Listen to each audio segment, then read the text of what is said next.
Bonjour. Le lectionnaire de cette semaine nous offre un texte du des Actes des Apôtres, pas toujours facile à prononcer, qui parle de la première communauté chrétienne, même qu'ils s'appellent chrétiens entre eux, première communauté des disciples de Jésus. Et d'une manière très intéressante, on parle de cette première communauté qui ont tout mis en commun, qui se partageaient leurs ressources, leurs biens et qui géraient ça d'une manière collective.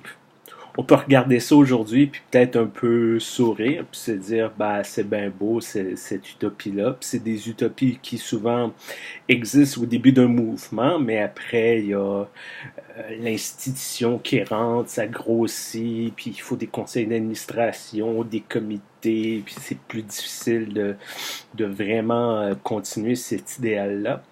Mais quand même, ça nous force à nous questionner sur justement qu'est-ce qu'on fait avec notre argent, qu'est-ce qu'on fait avec nos ressources en tant que chrétiens dans le monde qui nous entoure.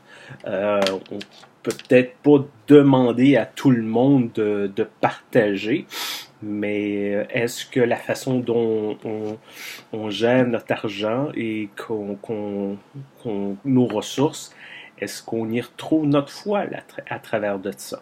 Est-ce qu'on sent nos valeurs? Est-ce qu'on sent notre croyance à travers ça? Et la question pourrait se poser aussi au niveau de nos églises en tant que telles. On a à travers les églises, il y a des grandes paroisses, il y a des petites paroisses, il y a des paroisses qui ont les moyens d'embaucher 8 personnes sur leur staff. Il y a des paroisses qui ont de la difficulté d'embaucher l'équivalent d'une demi-tâche. Il y a des paroisses qui ont ce qu'on appelle des fois de la vieille argent, dans le sens où ils existent depuis plus de 100 ans, puis ils ont eu des gros héritages, puis il y a des paroisses qui veulent démarrer, puis qui démarrent, il n'y a pas un sou, il n'y a pas un sou.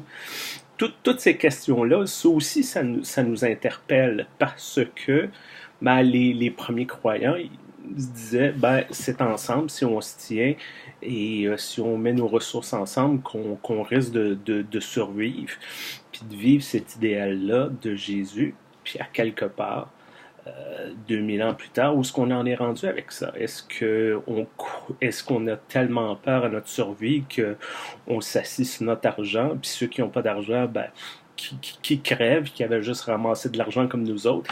Est-ce que c'est ça notre réaction? Ou on se dit, si on mettait notre argent ensemble, puis si on faisait une gestion intelligente, qu'est-ce que ça donnerait? C'est un texte qui nous provoque parce qu'il va vraiment à contre-courant de notre société, des valeurs dans lesquelles on croit qu'ils sont normales. Euh, et qu'est-ce que ça veut dire? Est-ce qu'il faut vraiment suivre ce modèle-là? Est-ce qu'il faut s'en s'inspirer? Est-ce qu'il faut voir ça comme l'euphorie du début, puis après, coudonc, il faut vivre dans le vrai monde?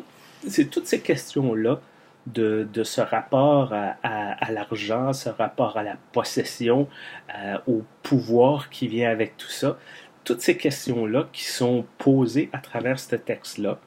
Et j'espère que ça va nourrir votre réflexion cette semaine.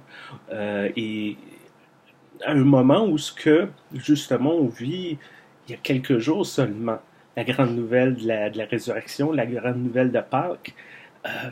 Quelle sorte de résurrection qu'on veut pour nos églises, quelle sorte de futur qu'on veut pour nos églises, quelle sorte de mission qu'on veut pour nos églises.